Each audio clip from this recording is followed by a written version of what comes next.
Blue, a history of the color as deep as the sea and as wide as the sky. By Nana Ekua, Brew-Hammond, illustrated by Daniel Minter. The color blue is all around us. Have you ever where it comes from? It's in the sky, but you can't touch it. It's in the sea, but when you cup it, it disappears. You can crush iris petals for a brilliant shade, but just add water and away it fades. But then blue appears in the strangest places, discovered throughout history in unexpected ways. As early as 4500 BC, diggers found blue rocks called lapis lazuli in mines deep below Afghanistan's Sar-e-Sang Valley. Ancient Egyptians used the rocks mostly to make jewelry. Some wore them as charms, believing they had the power to protect people from evil. But with time, they found new ways to use this underground find. By 44 BC, many Egyptians, including Queen Cleopatra VII, were applying a bluish mixture around their eyes that looked like eyeshadow, made with ground lapis lazuli grains, plants, and animal fat. More than 600 years later, artists began painting sculptures, walls, and canvases with blue from the crushed rocks too. It was a royal pain for those who made the paint, and so expensive only the wealthy could buy it.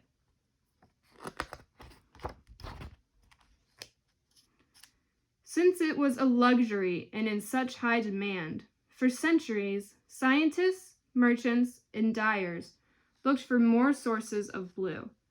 Then, on the shores of the Mediterranean, Central America, Mexico, and Japan, dyers found blue in the belly of certain shellfish.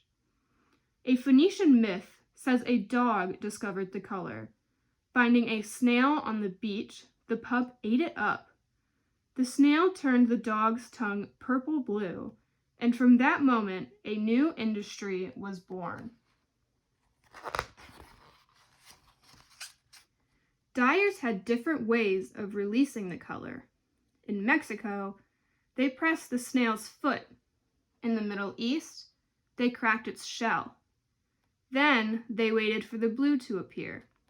Depending on the snail, the color starts out a milky white or brownish yellow, but once it's in the air in the sun, it quickly turns green, then reddish purple, and with more sunlight, blue. But whether dyers pressed or cracked, snail blue was hard to produce. Each snail released just 1 or 2 drops. Imagine how many snails and drops it took to dye a royal robe, not to mention enough fabric to fill a merchant's shop.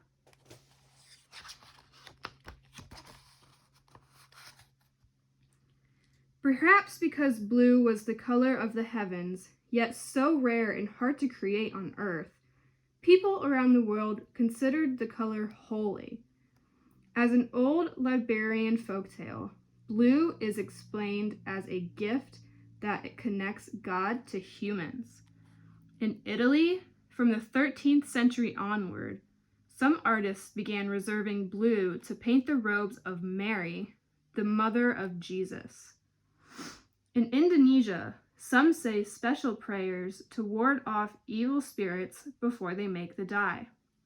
In Israel, blue drapes hung in the temple King Solomon built, and many Jews still wear blue dyed threads called tikkuhet.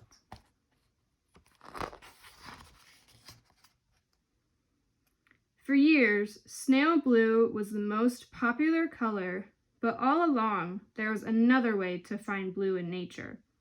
In parts of Asia, Africa, the Caribbean, and the Americas, a group of plants in the pea family grew. They were called indigo fera. There were a few different ways to get blue from these plants' green leaves. Indian dyers soaked them in water, while West African dyers crushed and dried them. When they added ashes or urine, it enabled the dye to dissolve in water so it could bind to fabric. Since it was cheaper for dyers to produce blue from the indigo plant than from rocks and snails, and the shade was just as vibrant and long-lasting, indigo dye, especially indigo from India and West Africa, was eventually valued by most lovers of the color as the best of the blues. India and Nigeria became powerful centers for making and trading indigo. People made clothing, makeup, and medicine with it. Indigo became so precious, people spent it like money.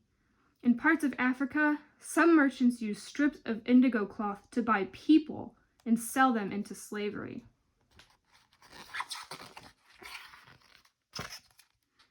In India and Bangladesh, some planters tricked or forced poor farmers to grow indigo plants instead of food. In the United States, some made the African captives they had enslaved farm indigo, calling the plant a cash crop because it brought in a lot of money. In this evil side of the trade for blues, leaders and landowners around the world abused or enslaved countless people just so they could grow more indigo. From the time blue was found, scientists worked hard to make a blue that wasn't so difficult or cruel to produce. In 1865, scientist Adolf von Baeyer began trying, and 40 years later, in 1905, he won the Nobel Prize for creating a chemical blue. Finally, everyone, not just the wealthy, could afford something blue. But it was always about more than having a blue outfit, piece of jewelry, or work of art. Because of its scarcity, mystery, and holy associations, blue was more than a color. It was a feeling. We feel blue when we're sad, perhaps because the people who had to dig, grind, and grow passed down their painful memories of working the mines, or of slavery on indigo plantations. Africans enslaved in America sang prayers that sounded like tears. The songs were called spirituals, and they inspired a style of music called the blues, originally known for its aching words and melodies. We feel excited when something happens out of the blue, perhaps because the color was once so rare, a discovery that seemed to appear out of thin air. And blue is still considered extraordinary, as it was once the color of royalty. This could be why, around the world, blue ribbons are pinned for first prize. Today, dyers still use indigo to make blankets and clothing, and some doctors still use it as a natural medicine. Maybe because blue has such a complicated history of pain, wealth, invention, and recovery, it's become a symbol of possibility, as vast and deep as the bluest sea, and as wide open and high as the bluest sky. The end.